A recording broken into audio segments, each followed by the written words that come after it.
1904 on the rights of the citizen. That we speak of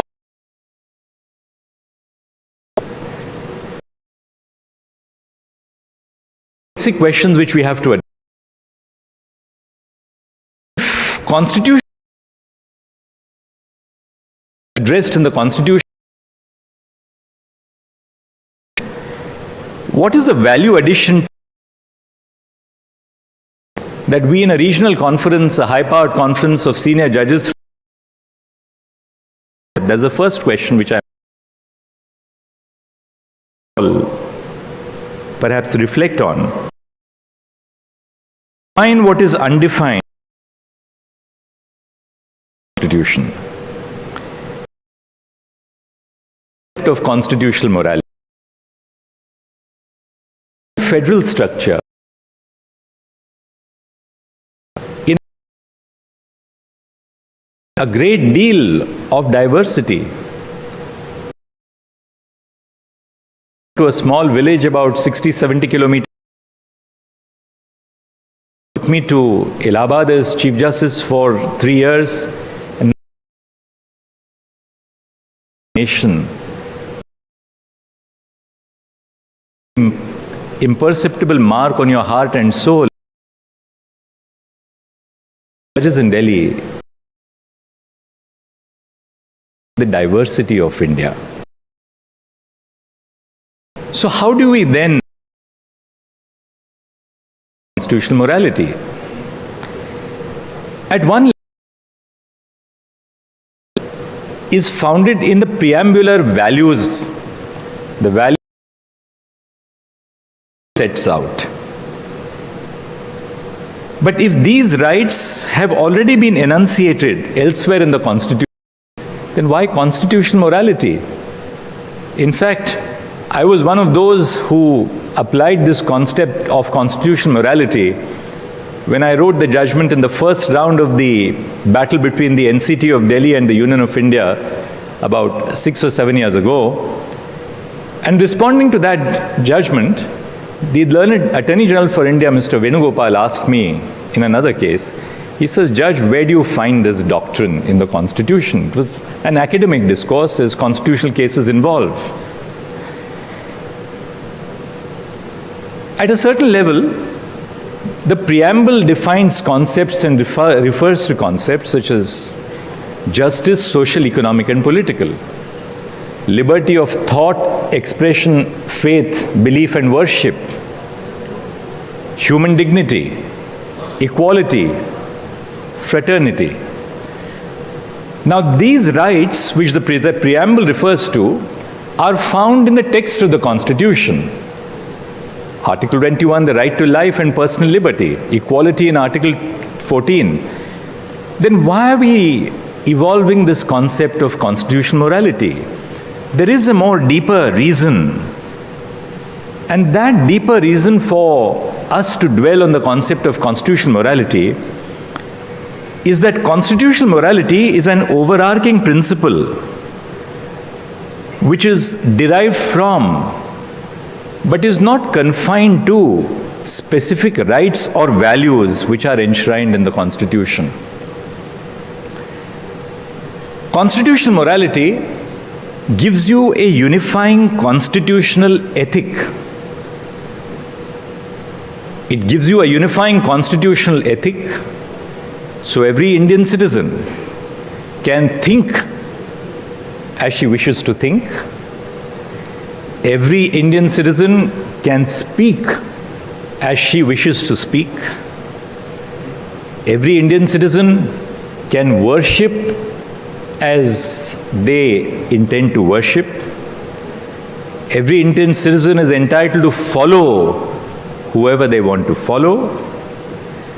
Every Indian citizen is entitled to eat what she or he wants to eat. Every Indian citizen is entitled to marry whoever she or he wants to marry or not marry at all. In other words, what constitutional morality really opens up as a universe for all of us, particularly as judges, is to create a whole way of life which the Constitution has created. And that way of life is deeply cognizant of the fact that India does not exist only in large cities, but it goes down to the smallest village and the smallest taluka across the nation, connected or not connected, communicable or not communicable, accessible or otherwise. And that is the true merit of the doctrine of constitutional morality. Constitutional morality, unlike morality, as I began by telling you, morality is a restraint on the rights of citizens. Constitutional morality, on the other hand, addresses itself to the state. Constitutional morality is a restraining factor on the state. But besides being a restraining facet of what the state has to respect, it imposes a duty on the state to facilitate the achievement of the kind of society which the Constitution envisages. Constitutional morality addresses itself to every component of society and to society as well. The Constitution is not merely a dialogue between the state and its citizens, or between the union and the states, or between the states and states. It's a dialogue within and between societies. And constitutional morality addresses itself to every component of society, and the society itself telling society that you must allow for conditions which respect diversity, promote inclusion, and pursue tolerance. The heart of the nation is our realization of the importance of diversity, the need for inclusion, and the ultimate pursuit of tolerance, which defines why we are, 75 years after the birth of the nation, still a nation with such beautiful diversity and colors.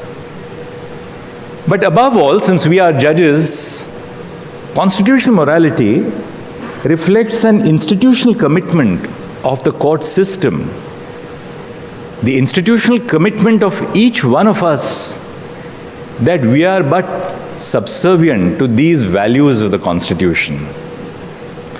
Too very often, when we are addressed as honor, and we are addressed as lordships or ladyships, there is a very grave danger, and people say that, well, the court is a temple of justice.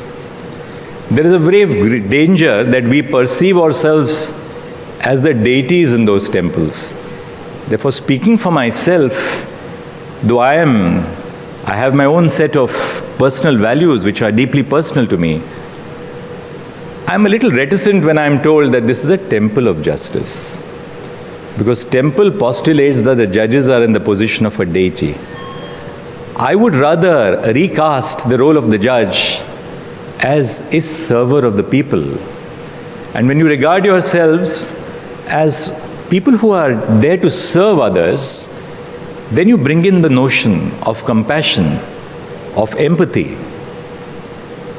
of judging others but not being judgmental about others, allowing other people to lead the lives as they lead. All of us know as judges that in the worst of criminal cases which come before us, we have a human being who is before us. And even when we exercise the power of sentencing, we do that with a sense of compassion, just as we do it with a sense of duty to the family of the victim who has been wronged. So it is these concepts of constitutional morality which I think are the key, not just for the judges of the Supreme Court or the High Court, but for the district judiciary itself, because the engagement of common citizens begins first and foremost with the district judiciary. The Supreme Court is the court of last resort, notwithstanding Article 32. The court of first resort are the district courts across the nation. The second aspect which I want to dwell on is why technology. All of us as judges have worked in conditions which are good, conditions which are not so good. There is a variety, a wide variation in the manner and conditions in which our judges work.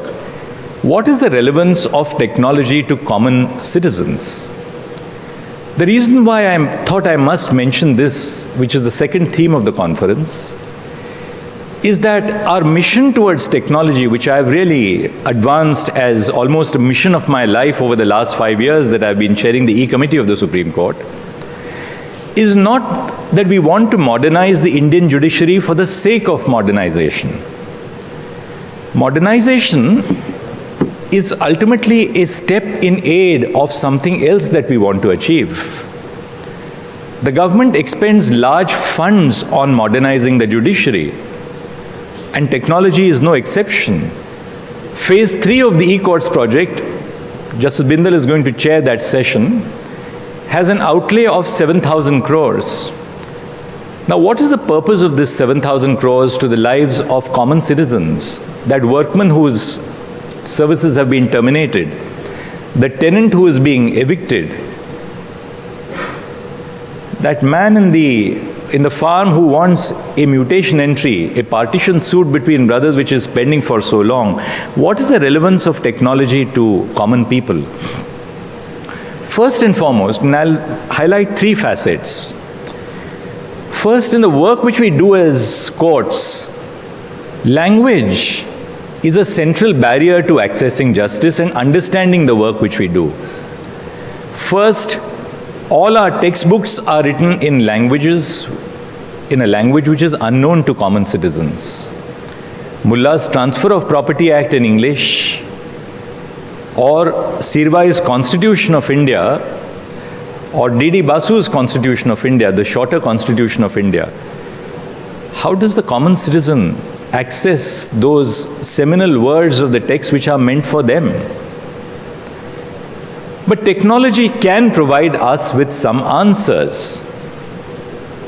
Language is a real problem. 37,000 judgments of the Supreme Court since independence have all been written in English.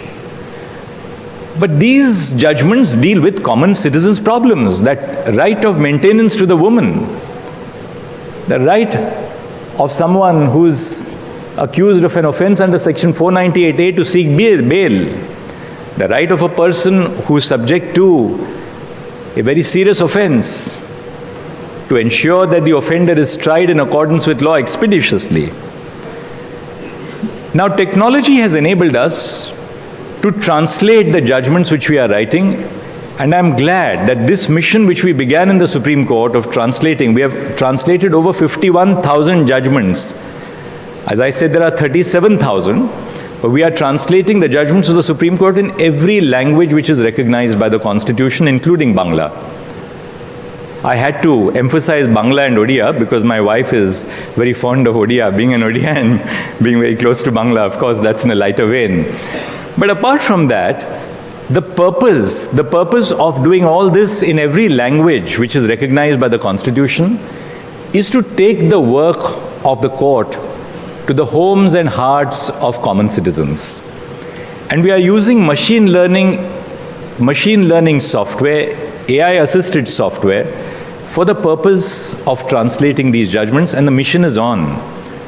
Judgments of the Supreme Court has been translated into Bangla, into Tamil, into Gujarati, into Marathi, into Urdu, into Nepali, into Assamese. Every language, the work is on with the use of technology. Another very important aspect, to access a judgment of the Supreme Court, and I dare say for the High Court as well, any young lawyer has to first and foremost subscribe to a law report. How many young lawyers can afford the cost of spending, say, 40 or 50,000 rupees a year for the purpose of subscribing to a judgment of the Supreme Court? Simple question. We write the judgments, but the judgments are on sale by private publishers. The delivered judgment is available on sale by private publishers. Is this not something that we have to remedy? Because we are the people who write the judgment. Is it not our duty to ensure that once the judgment is delivered, that it is made available to common citizens and to lawyers, young lawyers? And this is a part of changing the social character of the legal profession. Because who appears for the smallest citizens? Not the best lawyers in Delhi, not probably the best lawyer in Kolkata or in Mumbai or Chennai.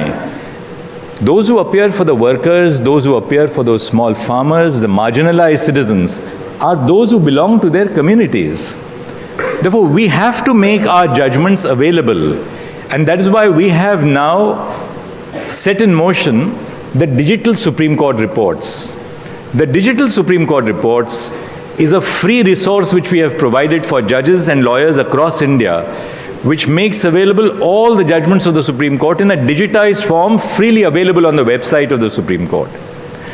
This is an effort to promote legal literacy, to allow for young lawyers who have no resources to pay to subscribe to these judgments. Second barrier, distance. Litigants can't come to the capital of every one of our large states, and West Bengal is no exception. It's a very large state. Maharashtra, where I grew up, is a very large state. Uttar Pradesh, where I had to do my work as a Chief Justice, an exceptionally large state. How many litigants can actually come to the court, sometimes only to be told that ye to tarik pe tarik mil gayi? That means we are essentially ousting the litigant from the process of dispensing justice in our courts. Video conferencing, which was initiated during COVID-19, has two clear benefits. It provides for decentralized access to justice. Across India, there are demands that benches of the High Court should be created at more than one place. The Calcutta High Court, of course, has a bench at Jalpaiguri. It has you even have a bench at in Port Blair. Just as the Bombay High Court has a bench in Goa apart from Nagpur and Aurangabad. Allahabad has a bench in Lucknow, so many others. Madhya Pradesh has a bench in Jabalpur, in Indore, and Gwalior. Jabalpur, the principal seat. Now, what technology does is to allow for decentralized access to our courts. Why should access to the High Court, or for the matter the Supreme Court, be confined to one location? I always ask myself the question, is the Supreme Court of Tilak Marg, or is it the Supreme Court of India? Physically, we are situated in Tilak Marg, but we must open up the access to our courts to lawyers and citizens across India. Each citizen must know that the smallest case which comes to the Supreme Court, and that is a criticism of us judges. People tell us, why do you take up these small cases? Why are you so concerned about somebody who has been denied bail for an NDPS offense? My answer is very simple. Somebody who is a carrier in an NDPS case, for instance, or somebody who is guilty of a small assault and who is in jail for 8 months, 1 year or 2 years, will the Supreme Court not look at them? Now, the reason why I mention this is that technology allows us to listen to lawyers from across India, to hear the voices of those who are closest to the clients. That promotes a great deal of confidence in the work. Citizens have a great deal of confidence when they realize that the smallest case of pension, lost in bureaucratic apathy, nobody is deliberately denying anybody pension, but bureaucratic apathy. When you have a bureaucracy, there is bound to be bureaucratic procedures. That citizen is entitled to know with what seriousness my work is being attended by the Supreme Court.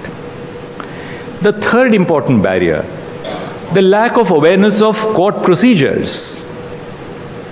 A citizen does not know what procedures are involved between the time that a case is lodged in the filings counter of the court to the first hearing in the Supreme Court. E-filing, which we have adopted, and not giving you all the figures, because I thought giving you all the figures and the great success story, every success story also tells us of still the work which is to be done.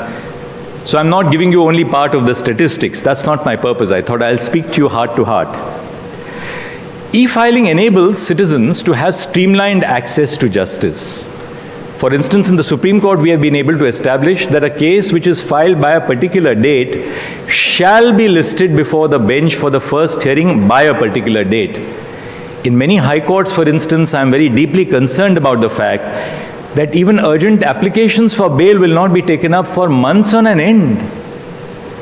This can't be the model of an ideal judicial system which we are adopting. We must give to citizens an assurance that a case which is filed by a particular date will be placed on the bench in the hands of a court which will deal with that grievance by a particular date. The National Judicial Data Grid. The National Judicial Data Grid is a mine of data, pending cases, disposed of cases. It goes down from the central level down to the last small court in the taluka. It has drill down features going down to the last case. End step. As you all know, the greatest difficulty which a litigant faces is trying to serve a summons on the defendant. The defendant will be away from home, away for a marriage, in hospital. 20 different reasons why a summons cannot be served. The poor plaintiff will languish, trying to at least get the summons to be served. Technology has given us a very simple solution, which is the end step. The end step is a simple phone which works on a GPS, which identifies the location of the process server. When the process is served on the defendant, it will log in by the means of GPS when it was served, takes a picture and logs it onto the server. That's end step. Interoperable criminal justice system. Somebody who lodges an FIR, has the FIR been registered? What is the action taken on the FIR? It enables us to lift every aspect of an FIR as judges that we want to know in the course of the hearing of a bail application. Faster, which Brother Sivagnanam mentioned. The Supreme Court grants bail in a case. How do you ensure as judges that the order of bail has been implemented? The other day I came across an order of bail which was passed by one of our high courts. The judge of the high court, while disposing of the bail application, directed the trial judge to impose stringent conditions for the grant of bail, because the offense was, according to that judge, not a fairly serious offense. What the trial judge did was, while imposing the bail conditions, he directed a cash deposit of 10 lakhs with a surety in the like amount.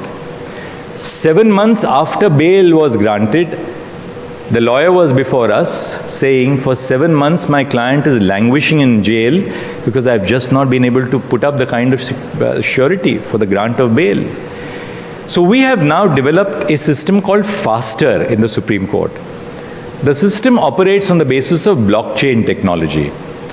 After an order granting bail is passed by the High Court or by the Supreme Court, the implementation of the order has to be ultimately done by the district judge and then ultimately the jail superintendent. Has the copy of the order been served on the jail superintendent? Has that order been made available to the district judge for implementation? And what action has been taken on the basis of that order? Has that order been implemented? Because it has not been implemented, it is not enough for us judges to say that, well, I've done my duty. Your duty does not end with laying down doctrine. Our duty extends to ensuring that these orders are actually implemented, and Faster technology has given us that particular modality. We are experimenting with artificial intelligence in the Supreme Court. People ask me, are we using artificial intelligence to deliver judgments? As someone who has spent 24 years in the art or science of judging, I don't want a machine-operated robot to write my judgment for me. The machine-operated robot may give a more mathematically correct answer in a claim for motor accidents compensation. I may make a multiplication error, but the machine-operated robot cannot have the sense of empathy, compassion, which a judge has. It may not have some of our failings, but even AI has failings. It has biases, depending on who has designed AI. But we are using AI in a very different context. Cases are filed in our registries. Sometimes cases of a very high value are filed in our registries. The most resourced of citizens are able to ensure that their cases are fast-tracked, while the cases of the poorer citizens take a back seat. I do not want to dwell into that. All of you are conversant with the reasons for that. And I thought for myself, why cannot we use AI to completely replace, as far as we can, the human intervention in the verification of cases for defects? All that is done by the registry is to mark out defects, court fees not paid, every page not signed, annexures not properly printed. Artificial intelligence can do that, and we are on the anvil of doing that in the Supreme Court very shortly. Categorization of cases. When a case comes before the court, it is assigned a particular category. Depending on the category to which the case is assigned, the judge gets earmarked. Brother Sivagnanam would announce a roster for judges that for the next session, these are the judges who will deal with Section 482 matters. These are the judges dealing with criminal appeals. Now, if the lawyer has misstated the case categorization, they can doctor the judge before whom the case will come. And I have come across this in the Supreme Court, where a wrong case categorization is given, and the case therefore goes not to Judge A, but to Judge B. I'll make a good faith assumption that it was done by mistake, but it is not always the product of mistakes when the stakes are very high. And therefore, we can use artificial intelligence which can read cases rapidly, the entire record rapidly, to at least give you a preliminary case categorization, which can enable us to manage our litigation better by clubbing cases which deal with common issues. Last point, and then I'll be done, on judgment writing. We are going to be discussing in a latter part of the two-day conference on judgment writing. I'd like all of you to spend a little time on asking yourselves one question. Who do we write for? Do we write for judges? Do we write for lawyers? Or do we write for those for whom we are delivering justice? What I'm trying to therefore emphasize is, in the way we write, our effort should be not to complexify the legal problem, but to render that problem as simple as you can. Simplicity, mind you, is not an easy art. It's the most difficult art. Because simplicity, the more simple you are, is a reflection of how uncluttered your mind is. A cluttered desk of a professional is a sign of a confused person who sits at the desk. An uncluttered desk is a sign of an uncluttered mind. And so also the art of judgment writing. We have to write for those for whom our judgments are meant. Namely, in simple language without really too much of recourse to Latin to establish our influence or knowledge of the subject. I'm sure that these are issues which you will be discussing. Last point which I want to make, which is the point on which I began, the concept of constitutional morality. Increasingly you find judges writing about their own ideologies and judgments.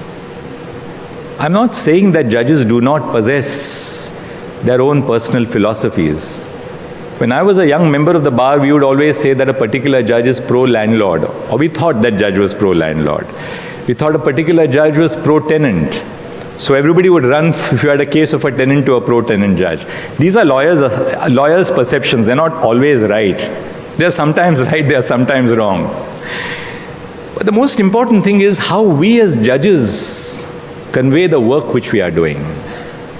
For instance, I find judges writing about the fact that I will not give a direction for protection, police protection to a couple, merely because that couple was in a consensual relationship outside marriage. But our law protects relationships in the nature of marriage which are not exactly marital relationships. Yet you find judges writing that if you have not entered into a marriage and you are yet staying together, I as a judge will not grant a direction of protection of that couple, that young couple, even if there's a risk that that couple may be subjected to an honor killing. Is that the true nature of a judge? Or are we giving effect to our own personal ideas about what is moral or immoral in place of constitutional morality? Or you come across a case where a judge has said that, well, because this was an interfaith marriage and you had not taken the permission of your parents, I'm not going to grant you the benefit of the protection of the law. Is the judge giving rise to, giving vent to their own personal view of how society should live their lives? Therefore, above all, in the work which we do as judges, and this is my last message before I conclude, please remember that we are servants of the Constitution. We are not masters of the Constitution. We may be masters of constitutional interpretation because the task of interpretation is given to us. But we are yet servants of the Constitution. And therefore, the values which we as judges have to espouse, whether you like them or not, these are the values which the Constitution has enshrined for us. What is a just society is not my imagination of what is a just society. What is a just society is the constitutional imagination, the constitutional vision, not the imagination of a just society. And that is a society which is based on human dignity, fraternity, equality, liberty, respect for all, tolerance for all, and inclusion for all. With that, I thank you very much for inviting me. I'm grateful to you.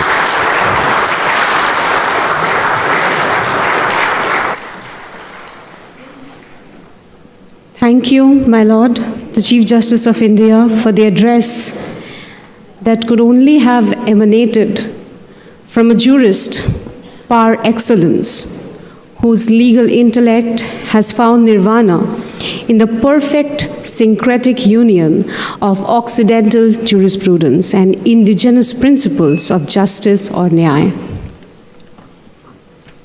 Honorable dignitaries, brothers and sisters of the District Judiciary of the participating states, ladies and gentlemen, within the next few minutes, the inaugural session would come to an end.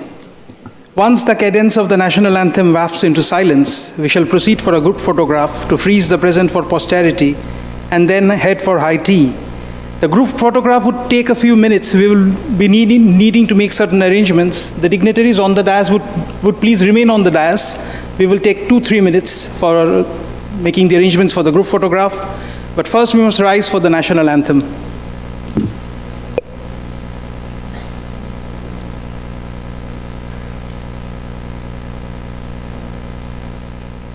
Jana Gana मन अधिनायक जय हे भारत भाग्य विधाता पंजाब सिंध गुजरात मराठा द्राविड़ उत्कल बंगा विंध्य हिमाचल यमुना गंगा उच्चल जलधि तरंगा तव शुभ नामे जागे तव शुभ आशीष मांगे गाहे तव जय गाथा जन गण मंगल दायक जय हे भारत भाग्य विधाता जय हे जय हे जय हे जय जय जय जय हे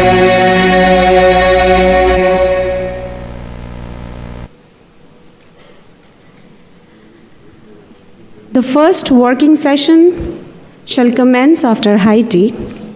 After the high tea, the delegates are requested to proceed to the left.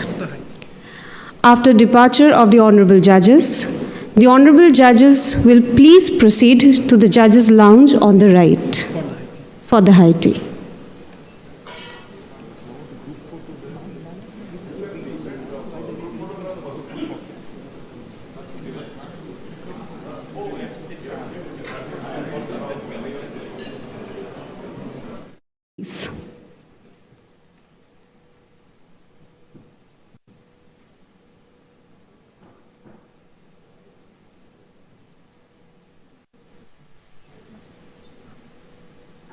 Thanks a lot for giving me this opportunity. I deem it is my proud privilege to be with all of you. And we are honored, or honorable. And you know, Chandrachudji's, this name is very popular because his father was also. And generation to generation, they are busy with this work and they serve the country and the people for a greater sense. So no need for introduction, but need for his revolutionary steps for digital India and for e-law system. Mr. Gawa, thank you so much for coming over here. Bindalji, Aniruddha, sorry, I should not say Aniruddha, but our Bengali, the habit is Dada and Didi. It is to give them respect. So, Mr. Aniruddha Bosh, Dipankar Da, and Dipankar Datta, আমাদের Chief Justice of Calcutta High Court,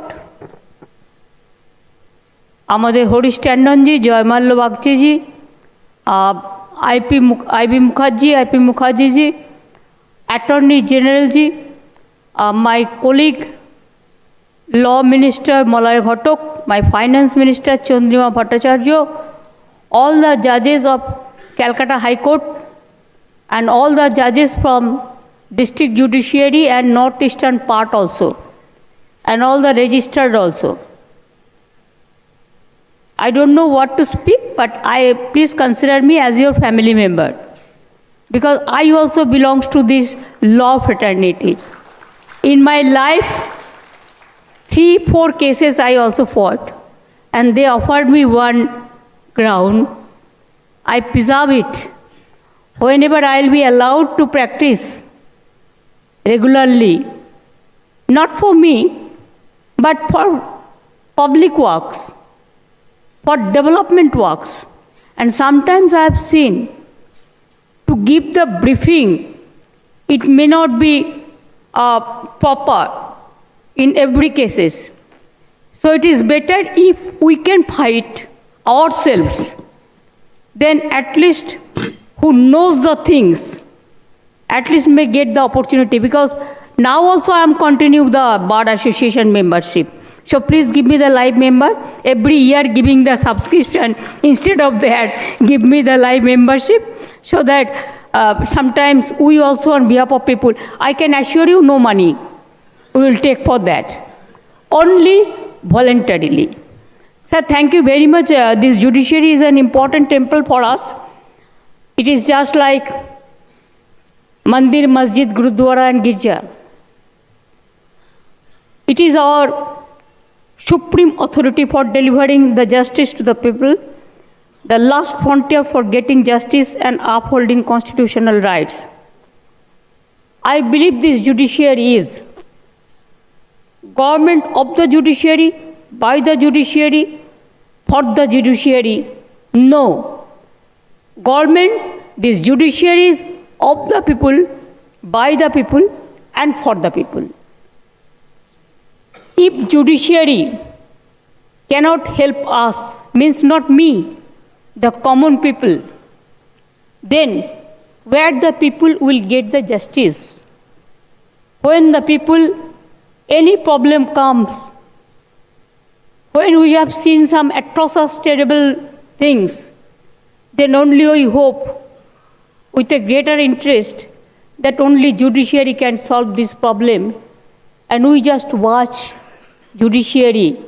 We think they are our the big pillar of the foundation of this country to save the democracy, to save the constitution, and to save the people interest and everything.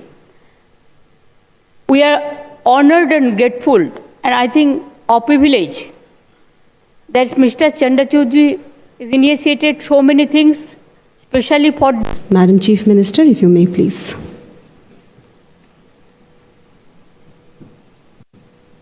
Digitization and e-judiciary, e-legal system.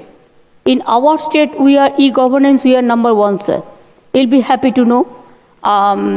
And in our state, we have already Honorable Chief Justice of Calcutta High Court has mentioned, we gave 1,000 crores we already spent for judiciary, for development. Also, we provided 70 acres of land, and also we provided land for another new high court. That's a Rajarhat, it's a posh area. You asked me one building, I gave it next day. I vacated this building for government, and next day I provided this. We have 88 fast track court, Though earlier, Attorney General is here for his information. Earlier, Government of India should have provided the assistance for this fast track court. But before 8 years ago, they have withdrawn all these facilities. But now we are the only state we are running 88 fast track court. Out of that, 55 women fast track court. And also we have 6 POSCO court. We have 19 human rights courts. We have so many courts like this. And also Jalpaiguri Circuit House, Circuit Bench also, it is new one. And our Judicial Academy, it is one of the biggest academy in the world, and it is very popular. We are proud of our students, and whoever is coming from the judiciary, they are the asset of the country and the asset of the world. Only my humble request will be to all of you. First, I want to apologize to mention this to all of you. It is not my intention to humiliate or manhandle to anyone. But my submission, my kind submission, that please see no political biasness in judiciary. Judiciary must be pure, absolutely pure, honest, secret, and let the people do the puja. Like Sanskrit, they say sometimes puja, sometimes for all the caste, all the creed, all the community, all the people. Even northeastern people are here from Andaman. They are really neglected. Give them bigger opportunity. Sometimes to come to Calcutta and other places also for their greater interest, because nobody takes care for them. They are really neglected. I will appeal for them also. With this word, thank you very much for convening this conference here, and please do it in every time. From our side, there are so many places are available also. I thank to ITC for organizing all these things, West Bengal government, my chief secretary, my police commissioner, my law ministry, my finance ministry, and all, and press media and all. But at the same time, I will request you to do it more and more, so that we can interact and we can open our mouth also. Thank you very much. Thanks a lot.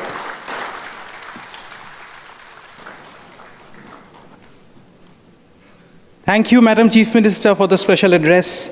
And now the honorable dignitaries present in this August conference, brothers and sisters of the district judiciary, ladies and gentlemen, may I now call upon the Honorable Chief Justice of India, Dr. D.Y. Chandrachud, to give voice to the keynote address.